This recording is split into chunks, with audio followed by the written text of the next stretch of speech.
jaarsi kuni fira aanaa aalii nama isa gorsu hin qabu malee osoo fira aanaa aalii fi nama isa gorsu qabaate jechuudha. Yeroo kanatti moobaayilii inni harkaa qabu kana harkaa fuudhaniiti moobaayilii batanii jechuudha. Akka bilbila qofa bilbiluuf moobaayilii batanii harka kaayaniiti shaaworii seensisanii dhiqachiisanii qaama irraa dhiqanii madawwara itti godhanii kuuffiyaa itti diranii gara masgiidatti geessanii akka salaatu godhanii ture. Garuu nama isa gorsu firallee aalillee hin qabu jechuudha. Mee waan inni haasa'u haasaa fokkisiisaa kana haasaa gaariidha jedhee namni na dhageeffata jedhee waan inni amma haasaa jiru kana mee waliin haa dhageeffannu. Cunqursaan Oromoo irra ga'e daangaan qabu. Garba gurguruudhaan waggaa 500-700 ture Arabni nuurra. Impaayera Arabootaa ture, impaayera Turkootaa ture, impaayera Ijiptootaa ture. Achi ka'ee amantiidhaanis weerarri dhufeera. Ummata cabe kan mootummaa Itoophiyaatti gale yookiin immoo impaayera Itoophiyaatti gale. Oromoo cabetu impaayera Itoophiyaatti gale.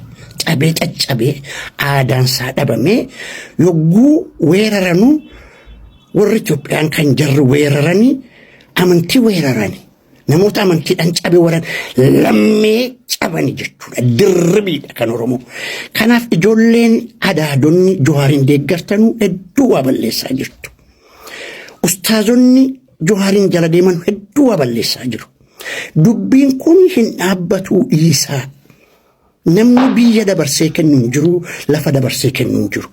Ijoolleen nu jala deemtanii ijoolleen keenya nu abaartu, nu dhugaa isinitti himna, nu girrisummaa keessan illee wajjin isinuma lolla malee ijoolleen nu fooni. Isin immoo hin beektanu. Araba of seetu, Araba miti isin. Dubbiin rakkoo kan uume kana. Maal jennaan nutuyyuu namoota hedduu caalaa qabsaa'e. Nuti isin mannu nu miidiyaadhaaf gosaanis hin ijaaramne. Karaa fi tokko Ustaaz Kaamil Shamsuu, Ustaaz Raayyaa Abbaa Maccaa, Ahmadiin Jabal. Jarreen kun Jawaaritti hidhatanii siyaasa Islaamaa ofuu barbaadaniiru. Islaama karaarraa maqsaniiru. Achi barbaarota ta'anii biliyeenera ta'an utuu hin dalagin. Kanaaf Oromoo jala Ahmadiin Jabal afaan Oromoo illee naasa'u ture osa dhugaasuuf. Qabsoo keenya taasofsiiseen. Qabsoo Oromoon godhetu afaan Oromoo Ahmadiin Jabalii naasofsiise. Amma kan biyya saamu tokko isa. Ani mootummaan waan inni jala qabatuuf nan beeka. Bakkatu mootummaa ture akka naasa'u kana naasa'u. Waan mootummaaf jala qabatuuf hin beeka. Mootummaan rakkatiif jala qabata. Jara kana kan Islaamaaf Jawaarii walitti hidhee Jawaarii nama kopheedhaan Makkaa Madiinaa keessatti kopheedhaan masgiida seen nama hajjii dhufee farsoo dhuge ustaazota biratti nuyi isarra Islaam yoo nuti isarra akka dhagaa jirtan kanatti jechuudha. Ustaazota keenya irratti illee duulaa jira.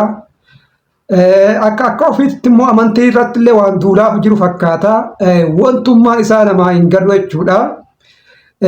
Mee amma dhugama rabbii namni kun amma Ustaaz Raayyaa caalaa sabboona fakkeessaa Oromoo qulqulluu fakkeessaa ani doktariin keessan jedha. Eessatti illee doktorii akkanii ta'e hin beeku. Uffakkeessummaadhaan miti sabboonummaan jechuudha. Beekamtii ka argattullee hojjatteeti. Waan gaarii hojjatteeti malee namoota jajjaboo akkasii irratti duulu ni miti jechuudha. Jawaar irratti illee duulaa jira jechuudha akka ofiitti. Ustaazonni kunniin akka Kaamil Shamsuu kan akka Ustaaz Raayyaa fa'aa Jawaariin waliin hojjetanii Ustaaz Raayyaan immoo Jawaariif biyyiin waliin bakka lama dhaabbatee hojjetaa jira. Kanaafuu sirna Arabootaa nurratti deebisuudhaa fi lafa dhiitaa jira waan jedhu lafa dhiitaa jira.